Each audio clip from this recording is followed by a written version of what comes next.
Assalamualaikum warahmatullahi wabarakatuh. Halo semuanya, perkenalkan nama saya Vika Safitri AN dari kelas 1C, Program Studi Pendidikan Ekonomi, Fakultas Tarbiyah dan Keguruan, Universitas Islam Negeri Sultan Syarif Qasim Riau. Video kali ini dibuat untuk memenuhi tugas UAS mata kuliah pengantar ilmu ekonomi dengan dosen pengampu saya, Bapak Hendra Riovita MM.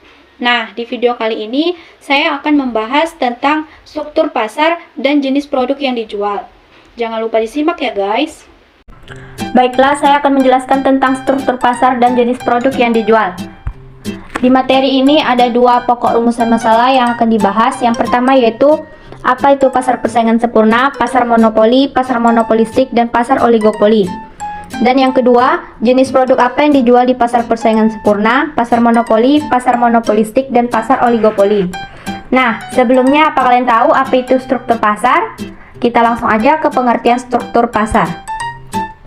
Jadi, struktur pasar itu adalah merupakan alat untuk menganalisis sektor industri dan bagian dari kerangka pemikiran yang mempengaruhi perilaku penjual dan pembeli. Nah, struktur pasar juga menunjukkan karakteristik pasar seperti elemen jumlah pembeli dan penjual, keadaan produk, keadaan pengetahuan penjual dan pembeli, serta keadaan rintangan pasar. Perbedaan pada elemen-elemen itu akan membedakan cara masing-masing pelaku pasar dalam industri berperilaku yang pada gilirannya akan menentukan perbedaan kinerja pasar yang terjadi. Nah, karakteristik pasar suatu industri memiliki arti penting bagi iklim persaingan antar perusahaan di dalam pasar khususnya dan keadaan perekonomian pada umumnya. Jumlah dan distribusi penjual di dalam pasar mempengaruhi harga jual yang berlaku dan output yang terdapat di dalam pasar. Nah, struktur pasar dalam perekonomian secara umum dapat dikelompokkan menjadi 4 jenis pasar, yaitu yang pertama, pasar persaingan sempurna, yang kedua, pasar monopolistik, yang ketiga, pasar monopoli, dan yang keempat, pasar oligopoli. Nah, selanjutnya kita akan membahas yang pokok bahasan yang pertama, pasar persaingan sempurna. Pasar persaingan sempurna adalah pasar yang ditandai oleh tidak adanya persaingan yang bersifat pribadi di antara perusahaan-perusahaan individu yang ada di dalamnya. Nah, karena ditandai oleh adanya sejumlah besar penjual di dalam pasar, dan masing-masing di antara mereka memiliki kekuatan pasar yang relatif sama. Persaingan sempurna juga termasuk struktur pasar yang paling ideal, karena struktur pasar ini akan dapat menjamin berlangsungnya aktivitas produksi dengan tingkat efisiensi yang tinggi. Adapun ciri-ciri pasar persaingan sempurna yaitu yang pertama, penjual dan pembeli sangat banyak. Yang kedua, produk yang dijual bersifat homogen. Dan yang ketiga, tidak ada campur tangan pemerintah. Nah, adapun jenis produk yang dijual di pasar persaingan sempurna adalah produk hasil pertanian, konsumen, serta produk industri. Yaitu contohnya seperti yang pertama beras, yang kedua sayur dan buahan, yang ketiga gandum, yang keempat kentang, 5 pasar modal atau bursa efek, yang keenam pertokoan minyak wangi dan parfum, yang ketujuh pertokoan baju batik, dan yang kedelapan batu bara dan minyak mentah. Selanjutnya pokok bahasan yang kedua yaitu tentang pasar monopoli. Pasar monopoli adalah pasar yang dikuasai oleh satu-satunya perusahaan untuk menjual produk atau jasa tertentu yang tidak dapat dilakukan oleh perusahaan lain. Nah, oleh sebab itu, perusahaan tersebut menguasai penawaran dan harga produk jasa-jasa tersebut, sehingga dapat memaksimalkan keuntungan. Nah, dengan kata lain, perusahaan dalam pasar monopoli ini merupakan price maker, yang mampu mempengaruhi harga barang dan jasa yang dijual dengan cara mengubah-ubah jumlah barang atau jasa yang dihasilkan. Adapun ciri-ciri pasar monopoli ialah yang pertama, monopoli hanya terdapat satu perusahaan di pasar. Yang kedua, produk yang dihasilkan tidak memiliki barang substitusi produk yang mirip.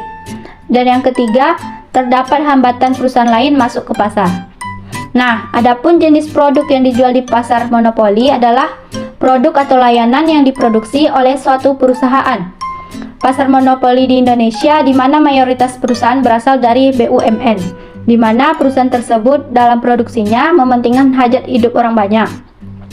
Contohnya yaitu seperti yang pertama ada PLN, yang kedua PT Pindad, yang ketiga PT Kereta Api Indonesia, yang keempat ada Pertamina, yang kelima ada Bulog, dan yang keenam ada PDAM.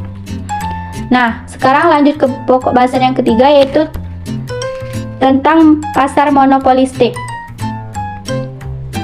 Pasar monopolistik adalah pasar yang berada di antara dua jenis bentuk pasar yang ekstrim, yaitu pasar persaingan sempurna dan pasar monopoli. Maksudnya, pasar ini memberikan peluang kepada penjual untuk menjual barang dengan harga yang berbeda dari pesaing sebagai akibat terdiferensinya produk yang dijual. Nah, dalam pasar ini, para konsumen merasakan adanya perbedaan karakteristik dari produk yang dihasilkan oleh suatu perusahaan dengan produk yang dihasilkan oleh perusahaan lain. Nah, perbedaan produk dapat dilihat dari bentuk fisiknya seperti beda fungsi, bentuk, ataupun kualitas. Serta perbedaan lainnya dapat dilihat dari merek, logo, ataupun kemasan.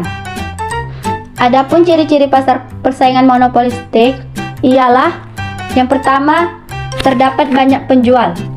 Yang kedua, terdapat diferensi produk. Dan yang ketiga, terdapat kebebasan untuk keluar masuk pasar. Nah, jadi jenis produk yang dijual di pasar monopolistik ini adalah produk yang biasa dipakai di kehidupan sehari-hari dan masing-masing produk memiliki merek, desain, dan kualitas yang berbeda. Yaitu contohnya seperti yang pertama ada pabrik rokok, yang kedua pabrik sepeda motor, yang ketiga sabun dan sampo, yang keempat kosmetik, 5 pakaian, yang keenam obat-obatan, yang ketujuh restoran makanan cepat saji, yang kedelapan pasar air mineral, dan yang terakhir cemilan dan snack. Nah, selanjutnya kita masuk ke pokok bahasan yang terakhir, yaitu pasar oligopoli. Pasar oligopoli adalah pasar yang terdiri dari beberapa perusahaan saja, di mana perilaku salah satu perusahaan dapat berpengaruh terhadap perusahaan lain. Maksudnya, perusahaan saling ketergantungan antara satu dengan yang lain. Persaingan di antara setiap perusahaan sangat ketat. Jika salah satu perusahaan menurunkan harga, maka perusahaan yang lain akan mengikuti agar tidak kehilangan pelanggan. Nah, hal ini dikarenakan pada dasarnya oligopoli menjual barang yang relatif homogen sehingga dapat saling menggantikan atau bersifat substitusi walaupun tidak sempurna. Oleh karena itu, loyalitas komponen pada satu produk harus dijaga agar tidak berpindah ke produk lainnya. Nah, adapun jenis produk yang dijual di pasar oligopoli biasanya berupa barang produk industri, jasa, dan konsumen. Contohnya yaitu seperti yang pertama sepeda motor, yang kedua semen, yang ketiga pabrik handphone, yang keempat minyak goreng, yang kelima jasa penerbangan, yang keenam jasa layanan telekomunikasi, yang ketujuh rokok, dan yang terakhir ada mie instan. Nah, itu tadi video pembahasan dari saya mengenai struktur pasar dan jenis produk yang dijual. Sekian dari saya, untuk lebih dan kurangnya saya mohon maaf. Saya akhiri, wassalamualaikum warahmatullahi wabarakatuh.